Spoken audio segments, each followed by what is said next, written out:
তারিখ 29/10/2018।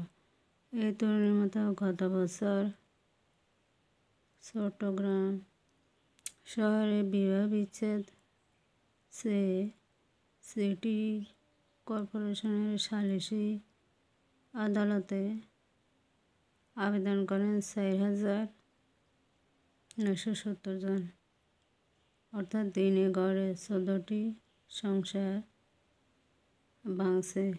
আর চলতি বছরের জুলাই পর্যন্ত আবেদন জমা পড়েছে 2,532টি। আবেদন করার পর সমঝোতার মাধ্যমে সংসার টিকে যায় এমন উদাহরণ খুব কম।